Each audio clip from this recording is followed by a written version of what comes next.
Voilà pour le rappel des titres. Notre invitée du jour s'appelle Céline Rodna, actuellement vice-championne de France de kitesurf freestyle, championne de France en 2008. Bonjour Céline, on est ravis de vous retrouver sur le plateau de l'équipe 21, ça va ? Oui, ça va très bien, merci. Alors vous êtes engagée sur le circuit PKRA, c'est le circuit du kitesurf. Il s'agit des championnats du monde de la discipline, dont l'une des étapes est à Leucate. C'était le mois dernier pour les mondiales du vent. Comment ça s'est passé ? Voilà, c'était du 20 au 25 avril, en fait, c'était la 17e édition du mondial du vent. Donc il y a eu une forte affluence sur cet événement, ça devient vraiment l'événement national. Il y a toujours plus de monde chaque année à Leucate. Voilà, c'est ça. Et donc en ce qui me concerne, ça s'est bien passé pour le premier tour. Après, je suis tombée contre la championne du monde. Ouais, donc c'était pas évident. C'était un petit peu plus dur, surtout que je suis tombée un peu fort. Ce qui m'a pas permis. Non, mais j'ai eu un petit choc quand même qui m'a fait passer une mauvaise nuit. Et du coup, le lendemain, j'étais un peu moins bien, un peu moins en confiance. Mais bon, il reste d'autres épreuves. Alors, vous pouvez nous dire un petit peu, pour ceux qui ne connaissent pas le kitesurf, en quoi consiste la discipline qu'on voit à l'image ? Voilà, alors en fait, c'est un sport de glisse qui fait partie des glisses aérotractées. C'est assez récent. Disons que ça c'est apparu en 1996. En support, c'est un cerf-volant avec une planche de kitesurf. Voilà.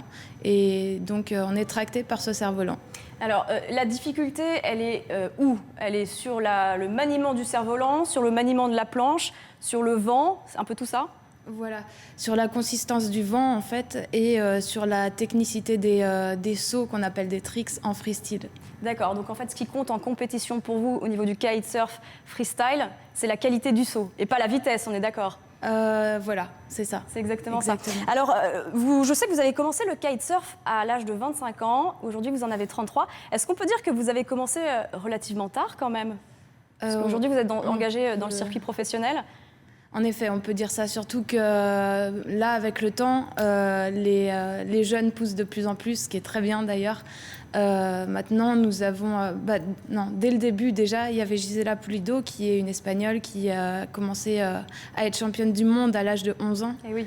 Donc voilà, en fait, il y a vraiment tous les âges parce que c'est un sport nouveau, mais qui a tendance à être de plus en plus jeune. Mais je sais que, vu que vous avez commencé à 25 ans, 3 ans plus tard seulement, vous étiez championne de France. Comment expliquer une réussite aussi fulgurante ? Alors déjà parce que c'est une passion et que voilà, quand on est motivé par quelque chose, je pense que tout peut se faire. Et après, il faut dire aussi que c'est donc un sport nouveau, donc il n'y a pas énormément de monde sur le circuit encore. D'accord, donc voilà. Peu d'appelés, et donc c'est plus facile peut-être... C'était un peu plus facile d'accéder. Ne diminuez pas votre sacre quand même. Comment vous en êtes arrivé au kitesurf ? Oui, c'est vrai que c'était un peu improbable parce que je viens des montagnes. Vous venez d'où précisément ? D'Évian, c'est ça ? Ouais. Évian, c'est France Piron, que je salue d'ailleurs. Non, voilà, je viens des montagnes de Annecy et c'est vrai que là-bas, c'est plus du snowboard, du ski. Et j'ai décidé d'aller faire mes études en fait dans le sud pour profiter de la mer et du soleil. Et c'est là que j'ai découvert le kitesurf. Pourquoi ? C'est en vous promenant sur la plage, vous avez vu comment on y vient quand même concrètement ? On se dit pas du jour au lendemain, je vais faire du kite ? Non, mais c'est vrai que c'est spectaculaire en fait, et c'est ce qui fait la beauté de ce sport en fait. Et quand on voit ça, en général, les gens se disent que c'est pas accessible. C'est ce qui m'a plu d'ailleurs. Et puis ce côté adrénaline aussi. Mais donc voilà, oui, c'est en voyant les gens sur la plage. C'est en voyant les gens sur la plage, voilà, tout simplement. Qui pratiquaient ce sport. Oui, parce que vous avez fait des études de STAPS et tout de suite, à l'issue de vos études, vous vous êtes dit, voilà, je vais rentrer dans le circuit professionnel PKRA de kitesurf freestyle. J'ai même complètement tout arrêté pour me focaliser sur ce sport. Alors, vous nous parliez de ce qui vous plaisait dans la discipline, l'adrénaline, on s'en doute. Le voyage aussi, c'est un sport nomade. Voilà. Ouais, voilà. Disons que les deux sont associés en fait. C'est vraiment... moi, c'était un but dans ma vie de voyager le plus possible et en plus de ça, en pratiquant ma passion, c'est parfait. C'est exceptionnel. Est-ce qu'on en vit du kitesurf ? Alors, disons que le sport a été reconnu au niveau fin février. Donc ça va nous amener, ça va nous amener pas mal de choses. Mais après, à côté de ça, on peut pas dire très peu de monde en vivent, surtout en France. il faut quand même travailler un petit peu à côté pour être sûr de pouvoir en vivre. Alors on parlait tout à l'heure des mondiales du vent qui avaient lieu en avril du côté de Leucate. Alors Leucate, c'est un des meilleurs spots de kitesurf en Europe grâce au vent, à la tramontane, c'est ça? C'est ça.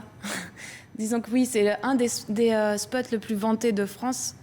Et donc, chaque année, en fait, ils font un succès fou parce qu'on est sûr d'avoir des conditions à chaque fois pour les compétitions. Et alors, Leucate, c'est pas pour rien, hein, parce que c'est là où est né le kitesurf, finalement. Non, c'est pas tout à fait là. En tout cas, c'est en France que c'est né. C'est dans le sud, disons toute la baie du sud, quoi. Alors, on parlait justement de ces voyages que vous effectuez grâce au circuit PKR1. Hein. Vous parcourez plein de pays. Alors, le circuit cette année, c'est donc Maroc, France, République dominicaine, Allemagne, îles Canaries, Argentine, Nouvelle-Calédonie, Australie et Chine. Quel est votre plus beau souvenir ? Mon plus beau souvenir, ça restera peut-être la première fois où j'ai fait un championnat du monde. Et c'était en Nouvelle-Calédonie, à Nouméa. Parce que forcément, les conditions sont paradisiaques. J'imagine. Et votre pire souvenir ? Mon pire souvenir, ça a été à Essaouira, au Maroc. Pareil, lors d'une étape de la Coupe du Monde, où je me suis blessée pour la 2e fois au ligament croisé. Et justement, les blessures, c'est un point important dans cette discipline. Vous vous blessez régulièrement. Enfin, les champions de kitesurf se blessent régulièrement. Est-ce que c'est dangereux ? Alors, c'est dangereux, oui et non. Non, parce que ça reste des blessures. Après, c'est un sport extrême. Donc, il y a de plus en plus de blessures, justement, au niveau des genoux, des épaules. Et surtout que, en fait, le sport prend l'orientation du wakeboard. Et je pense que... C'est-à-dire que, en fait, le wakeboard, donc c'est un sport où l'engagement est total et où il faut prendre le plus de risques possible pour faire son saut. Et donc les impacts sont importants et des fois il y a des blessures. Des fois il y a des blessures. Pour terminer, le kitesurf a été évoqué pour les prochains Jeux Olympiques en 2016. Finalement, ce ne sera pas le cas. Qu'en est-il pour les prochains JO ? Est-ce que vous savez ? Alors oui, jusqu'au dernier moment, vraiment jusqu'au dernier jour, on y a cru. Enfin, la FFVL y a cru. Et la Fédération française de vol libre. Voilà. Et au dernier moment, en fait, la RSX a été conservée. Donc, c'est de la planche olympique qui fait partie de la Fédération française de voile. Et donc, on verra peut-être pour 2020. En espérant. Ouais. Merci beaucoup Céline Rodnaz d'être venue sur notre plateau. C'était un grand plaisir de découvrir le kitesurf. J'espère un jour pouvoir essayer. Je ne suis pas sûre d'être très agile sur une planche avec un cerf-volant en plus. Allez tout de suite, tout ce qui s'est passé ces dernières heures sur votre chaîne 100% Sport, c'est le zapping préparé par la rédaction.